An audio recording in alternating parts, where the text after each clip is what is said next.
would explode into air and then rain shrapnel down. You had concussion shell. Are we doing okay? That one off. Yeah. What do you think of the terrain? And the concussion of the shell. Pretty steep. Yeah. Easy place to find a battle. Plus your brain apart.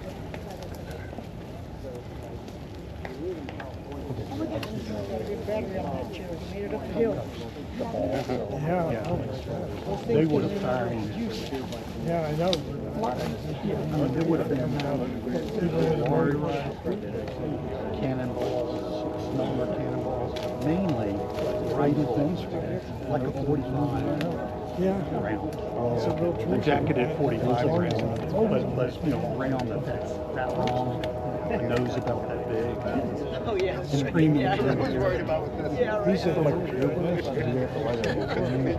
Yeah. The fuse would, on the way out, the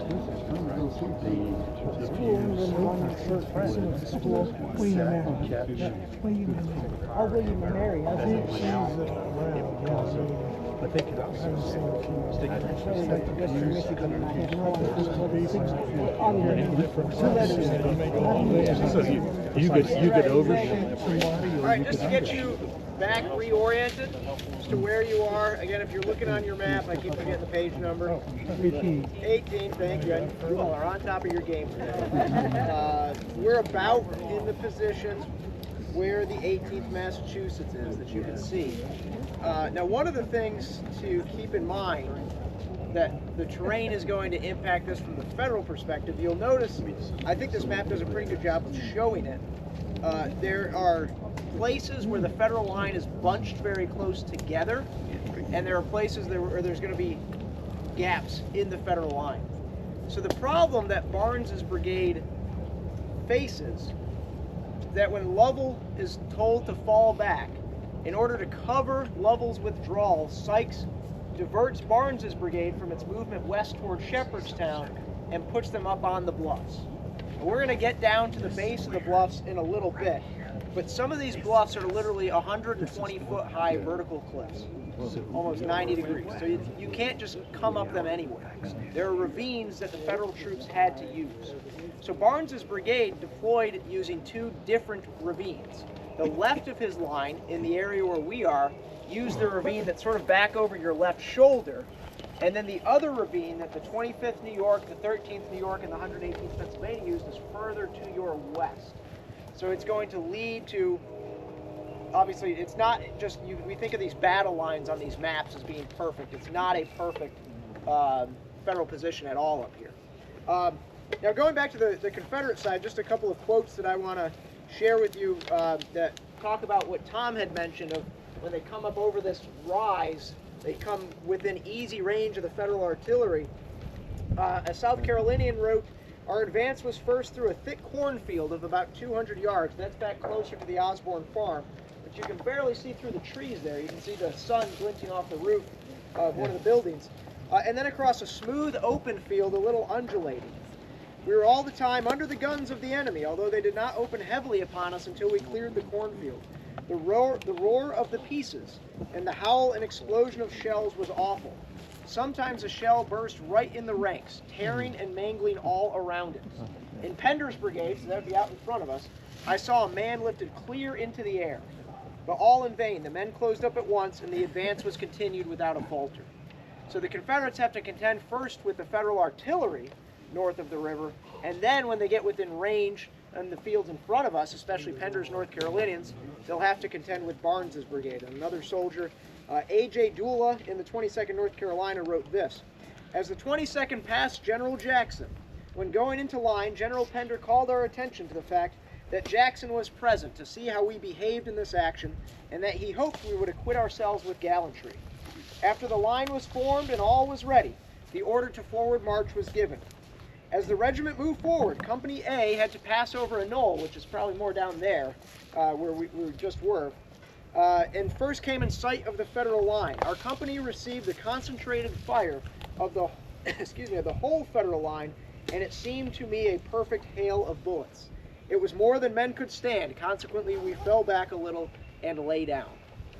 The Pender's brigade, as Tom has already talked about, and I'm going to turn it over to him in a second, Pender's brigade is over here, isolated essentially by themselves, and Barnes's deployment is going to well overlap the left end of the front line of A.P. Hill's division. How should this map be? Should it be like this? Yeah, you want the river behind you. The river behind us. Yes. Yep. So your map should look. Upside down. Like this. Okay, I got it. Thank Yeah, you. you all will be looking at it upside down. Okay, Yep. thanks. Is this microphone on? Yeah. We're getting better at it. Yeah. We got the system I'm a figured slow learner. So, as Kevin just mentioned, when Barnes gets the order from Sykes to deploy his men to the top of this bluff to cover Lovell's right flank, it's not like he can just take his men, swing them into a field, and then deploy into battle line. There are only 2 access points. And again, take away most of these trees. There was, I believe there was like a screen of trees or a thin line, probably either here or back along the ridge there. But it's mostly wide open. The 18th Massachusetts, first drawn up in the line, down by the river, is sent up in this direction. We talked about their deployment right here, and the 17th U.S. seeing this first the skirmishers, then the battle line. The next 2 regiments in line are the 13th and 25th New York. They're going to be sent along River Road, past the cement mill building, past those 120-foot cliffs to access another ravine, which is essentially, I don't know, maybe 400 yards that way. They will deploy up that ravine and to the right. So they are way, way on that end. Now, it's almost comical the way this affects the battle. You have Dorsey Pender with 800 men who have made their approach. The skirmishers are probably making their way, clashing with the 18th Massachusetts here. When he sees blue uniforms on that side, he thinks it's an attempt to flank him. So that is not the case, as we know. They just happen to be deployed by Barnes in that position. The next up in line is the 118th Pennsylvania, 700 men, give or take. They're going to be sent up that same ravine and deployed to the left, and we'll be able to get over there after this stop here. The last 3 regiments are the 1st Michigan, the 22nd Massachusetts, and the 2nd Maine. They cross the ford, and they're going to be sent up this ravine here. So once in place, we have the 18th Massachusetts deployed in line of battle here. By the way, these are small regiments, maybe 250, 300. Okay, they've experienced attrition over the first year of the war. So 18th Massachusetts, when the 1st Michigan arrives, Colonel Hayes was relieved because think about it, he was up here by himself for probably an uncomfortable amount of time. So he finally sees support coming in, and what he does is he deploys the 1st Michigan and then the 22nd Massachusetts. Now this is the difference between a veteran regiment and the green troops of the 118th Pennsylvania. Barnes ordered the brigade to take a position, these regiments here, near but just below the crest of the ridge to protect them. The 18th Massachusetts was an exception, I think because they were getting help from the 17th U.S. driving in Pender's flank, and they thought there might be an opportunity. So he does deploy in line of battle, most likely pulls back after that initial contact. But one of the men of the 22nd Massachusetts makes note of this position. So, 22nd Massachusetts forms right roughly in this area right here. When we walk over there, you'll see it kind of drops off right there into that 1st ravine. We filed up a ravine and took position in line of battle on its left. He's talking about the left of the brigade here, so the brigade goes to the right. We lay down on the slope slightly below its crest so that in firing while kneeling, the plane of our fire would not be over 2 feet from the earth. Colonel Tilton was in command of the regiment and was very cool and sagacious. Lewis Wentworth, the 22nd had a sharpshooter unit attached to it, the 2nd company of sharpshooters, and Lewis Wentworth reports that his men crawled forward on their hands and knees and that they soon got sight of the rebels and began popping away at them as they showed themselves above the hilltop. What is he talking about? He's moving in that direction And we've got Pender's men who have basically taken cover, but they're coming up over it apparently like whack-a-mole. They're taking shots at anybody they see. What is Pender doing in the meantime? As this brigade now begins to extend way beyond his flank, he calls back to A.P. Hill, send me some support. Think about that road we just drove on. It splits that first line. You've got Greg and Thomas, who really, there's a little bit of resistance, but Pender doesn't have any resistance till he reaches this point. But now he's in that spot where he believes he's going to be flanked. A.P. Hill also sees this, whether it was just at the same time or he received word from Pender. He could see that Pender is isolated on the left, so he takes that second line of 3 brigades. Archer, Lane, Brockenbrough, and instead of sending them in the same direction, he will sort of send them at an oblique angle. So they will be sent to Pender's support. Take out all of those trees, as Kevin mentioned. You can see the Osborne farm, which is that spot where we took those 2 90-degree turns. They begin to move in this direction. So this is really, like I said, evolving into a major battle. You have thousands of men involved in here. When those 3 brigades begin to advance across the open field and the Federal artillery opens up, this is where, right over here where the 22nd Massachusetts was, we had those 2 casualties occur that we talked about this morning at the National Cemetery. George Davis, who has his face blown off over here. Chauncey Knowlton took a shot, a shrapnel in the leg, and most likely from the same shell. This is also where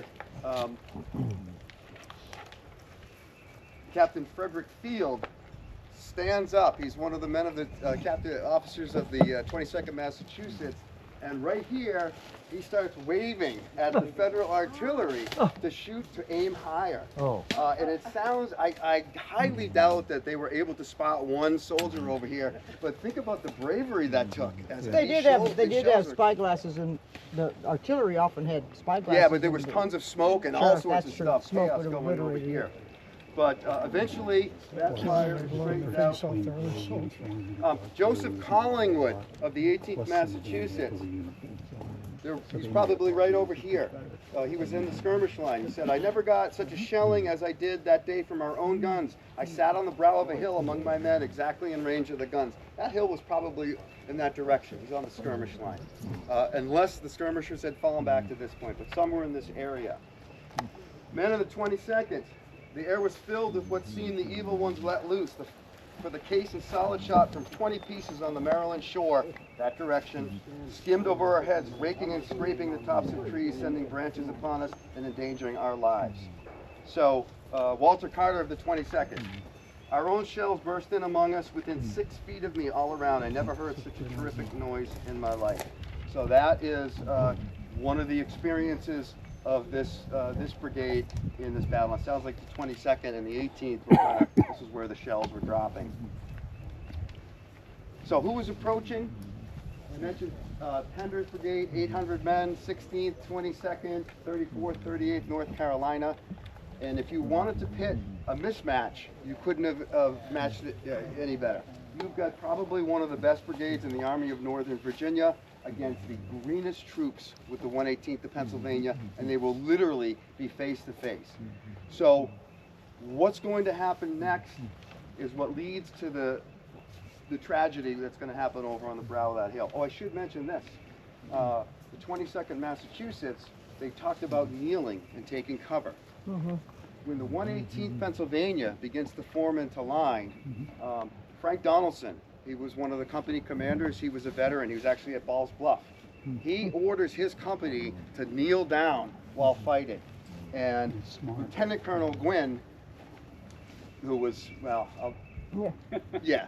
An idiot. He says, tell your men to stand up and fight like men. So he forces the entire company to stand up and make targets of themselves. So the chain of command and all of the disconnect that's going over there, it's as bad as it can be. And as I mentioned, we've got Pender's brigade right there ready to spring.